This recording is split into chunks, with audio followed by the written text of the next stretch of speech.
Bonjour à toutes et à tous, ravi de vous retrouver en direct ici à Marrakech sur notre plateau télé pour le salon Apid qui se déroule pendant 2 jours. Vous nous suivez d'ores et déjà depuis hier autour des thématiques du paiement, de l'identité, de l'identification et de la cybersécurité. L'accélération numérique sur le continent est extrêmement importante et nous avons nos différents invités qui nous permettent de mieux décrypter cette actualité sur le continent africain. Alors, je vous propose cet après-midi d'échanger sur la lutte contre la fraude au paiement. Cette fraude qui peut menacer, bien sûr, les finances des entreprises, mais aussi la vie privée des citoyens et des clients. La lutte contre ce fléau, donc, qui se matérialise notamment par l'hameçonnage ou encore le skimming, qui s'élève aujourd'hui à un coût de plus de 1 milliard de dollars chaque année, sans compter l'usurpation d'identité. Un fléau qui nécessite donc à la fois des outils, des moyens,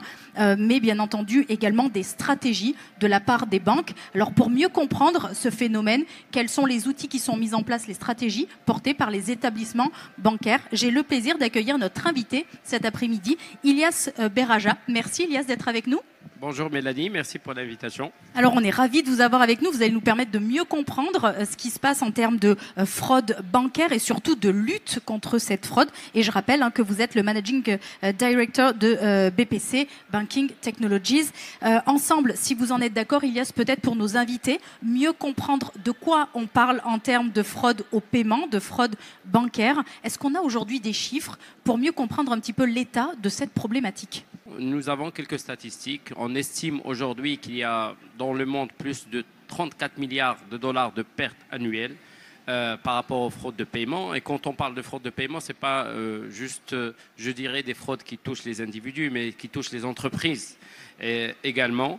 Ce chiffre, on voit malheureusement qu'il est en train d'augmenter d'année en année de 20 à 30%, ce qui est très, très inquiétant. Ça touche le secteur bancaire qui est un secteur plutôt sensible et même les statistiques démontrent aujourd'hui que quand une institution financière est touchée par un cas de fraude, les statistiques le démontrent, 1 sur 2 des clients de la banque font plus confiance comme avant. Aujourd'hui, les cas de fraude, ils sont plus juste gérés par des individus qui sont mal intentionnés, mais qui sont automatisés à travers des logiciels qui lancent des attaques. 80% par exemple des fraudes aux cartes bancaires sont dues à des phishing. Le phishing, c'est-à-dire donc une page qui ressemble à votre banque, qui vous demande de rentrer vos coordonnées bancaires qui sont récupérées et justement qui sont tellement automatisés, lancés par des robots, qu'on estime aujourd'hui qu'il y a 1,5 milliard d'attaques de phishing par jour à la carte bancaire. Donc, c'est un chiffre qui est assez inquiétant. Ça, ce sont des chiffres qui concernent le monde ou qui concernent le continent africain? Pour l'Afrique, on n'a pas de chiffres précis encore, malheureusement. Et même quand ça se passe, les institutions financières, pour des raisons réputationnelles, elles ne dévoilent pas le chiffre. Du coup, on ne peut pas avoir un chiffre précis par rapport à ça. Vous parliez de cette automatisation. Est-ce que c'est ce qui explique l'augmentation des chiffres? Vous parliez de cette augmentation qui est inquiétante. Est-ce que c'est justement cette automatisation qui le permet ou est-ce qu'il y a d'autres facteurs? Alors, le premier facteur, d'abord, c'est la démocratisation des instruments de paiement sur le continent africain. Vous savez, la population n'est pas tellement bancarisée, mais il y a le mobile money qui explose. Et quand il y a un mobile money, donc le nombre de transactions et augmente considérablement. Les banques, elles étaient plus ou moins équipées au début pour lutter contre la fraude, mais comme vous savez, la banque est équipée pour lutter contre la fraude d'instruments de paiement qui est carte. Mais sur le mobile, c'était plutôt c'était une bonne opportunité d'inclusion financière pour inclure les gens qui sont non bancarisés, mais en même temps, c'était une aubaine pour les fraudeurs pour usurper l'identité des gens, s'approprier leur instrument de paiement et essayer de récupérer, je dirais, leur token, leur code confidentiel pour essayer de faire des transactions qui sont frauduleuses. Une digitalisation qui accroît cette surface d'attaque que les cyberattaquants notamment ont bien pris la mesure. Alors évidemment, il faut lutter contre cela et pour faire face à cette automatisation, vous avez besoin d'outils d'outils effectivement qui s'améliorent aussi en termes de puissance, en termes d'efficacité, pour pouvoir répondre à des menaces qui sont de plus en plus sophistiquées. Tout à fait. Donc, il y a le volet technologique qu'on va détailler, mais il y a d'autres volets qui sont tout autant importants autour de ce pivot technologique. D'abord, il y a la sensibilisation, que ce soit la sensibilisation interne à la banque, c'est-à-dire les employés de la banque, mais la sensibilisation aussi des clients. On voit beaucoup d'attaques de phishing qui viennent à travers de l'ingénierie sociale. Il y a des clients qui reçoivent des appels téléphoniques prétendant que c'est leur banque en demandant de donner des informations confidentielles. Et du coup, il faut sensibiliser aussi les clients à ne pas communiquer ce genre d'informations, comment utiliser leurs instruments de paiement, comment les protéger, ainsi de suite. Ensuite, sur ce volet de sensibilisation, il y a le volet technologique qui vient. Donc le volet technologique, aujourd'hui, on a des technologies qui sont très avancées, des solutions qu'on appelle enterprise qui permettent de consommer tous les flux de transactions, les scorer pour identifier si les transactions sont frauduleuses. Donc pour peut-être plus simplifier, aujourd'hui la banque elle est en omnicanal. Vous avez l'agence, vous avez le GAB, le TPE, les instruments de paiement, vous avez le wallet, la carte, ainsi de suite. Donc il faut avoir une vue 360 degrés sur tous les canaux. Si une fraude se passe sur un canal, il y a une alerte qui devrait être généralisée sur tous les canaux. Il faut avoir des règles, ce qu'on appelle des règles de fraude ou des contrôles de fraude par canal, parce que la fraude, comment elle se passe, ou la méthodologie de fraude, comment elle se passe sur le canal mobile, elle est très différente de la façon dont elle se passe sur un canal physique comme le GAB, comme le TPE, ainsi de suite. Donc, il faut avoir une solution ou une technologie de fraude qui permet d'avoir cette flexibilité de configuration, une omnicanalité. Un dernier point, donc en plus de la sensibilisation, la technologie, il y a aussi la partie expertise au sein de la banque. Parce que les fraudeurs se développent, les cas de fraude se développent, les méthodologies sont différentes. Donc aujourd'hui, il faut développer aussi l'expertise à l'intérieur de la banque pour gérer ces outils qui sont très, très développés. Et quand je dis d'expertise, chaque, je dirais, produit de banque est susceptible d'être, je dirais, sujet de fraude. Donc, il faut scorer le risque par rapport à chaque produit de la banque et en fonction de ça, avoir ce qu'on appelle, je dirais, une appétence risque. Est-ce qu'on prend ce risque en proposant ce produit, jusqu'à quel degré on peut y aller, ainsi de suite. Et ensuite, configurer le système d'information qui va contrer, contrer la fraude. Avec cette augmentation, cet accroissement de la fraude au paiement, quels sont selon vous les principaux challenges auxquels doivent faire face les banques et quelles sont les stratégies qu'elles mettent ou qu'elles devraient mettre en place ?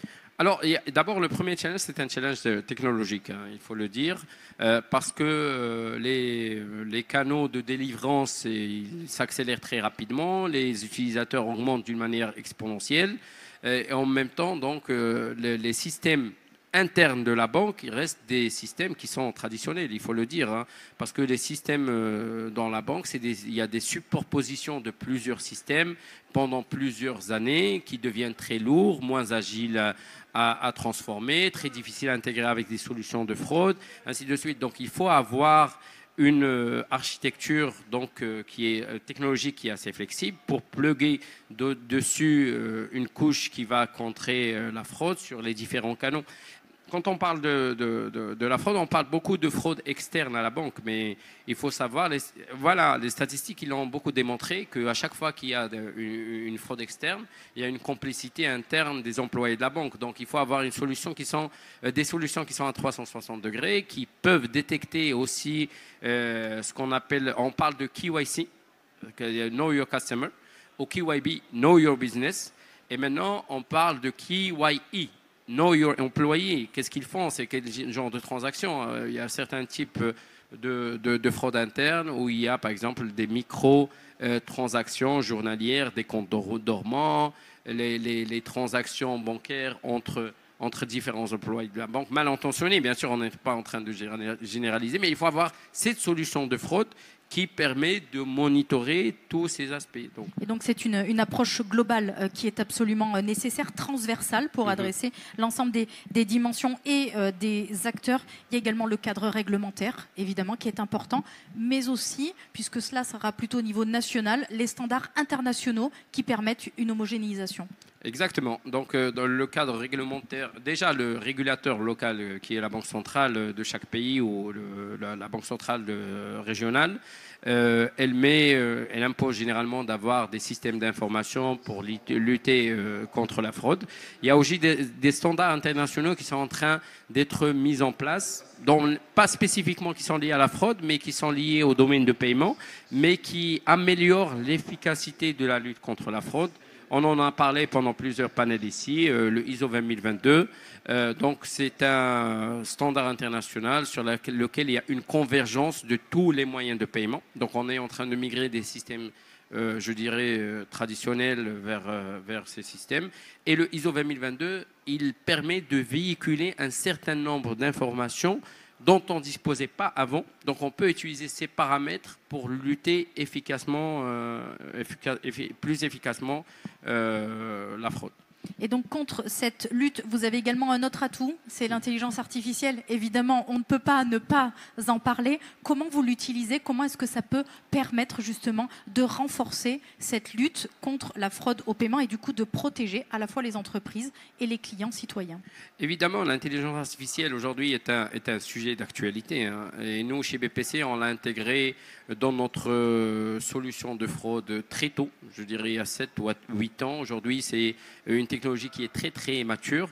L'intelligence artificielle, elle permet de détecter des choses ou consommer des flux de données que l'humain n'est pas capable de consommer, il faut le dire. Elle peut ingérer une quantité de données de plusieurs millions d'informations en quelques secondes, ce qui permet justement de trouver ce qu'on appelle des patterns dans des transactions frauduleuses pour contrer ces fraudes dans le futur. C'est ce qu'on appelle la fraude comportementale. Il y a des commerçants qui changent tout à coup de comportement. Donc l'intelligence artificielle, elle peut détecter ce genre de choses. Les clients aussi, leur comportement. Maintenant, on est passé à une étape même supérieure parce que généralement, les systèmes de gestion de fraude, il y a des règles qu'on paramètre sur la plateforme. Si je reçois une transaction avec tel paramètre, donc je peux suspecter que c'est une fraude et du coup faire une réaction pour rejeter la transaction, la bloquer et ainsi de suite. Mais l'humain qui paramètre ces règles, il peut passer à côté de certaines règles ou même les fraudeurs, ils peuvent passer à l'étape suivante, donc les règles ne sont pas encore disponibles. L'intelligence artificielle, elle permet de reprendre ces données et même générer des règles ou proposer des règles pour contrer ce genre de cas de fraude dans le futur carrément. Eh bien, Ilyas Berraja, merci d'avoir été avec nous. C'était un plaisir de vous accueillir sur notre plateau. Merci pour l'invitation. Merci beaucoup de nous avoir permis de mieux comprendre, décrypter comment lutter contre la fraude bancaire. Vous avez terminé notre sujet sur l'intelligence artificielle et je crois que c'est presque le buzzword de cette édition. Et donc, je vous propose de rester avec nous, de continuer à nous suivre et de voir quelles sont les opportunités que représente l'intelligence artificielle au service des gouvernements. C'est le prochain débat ici en direct à Marrakech sur la PID TV. Merci de nous avoir suivis. Restez connectés. Je vous retrouve tout de suite.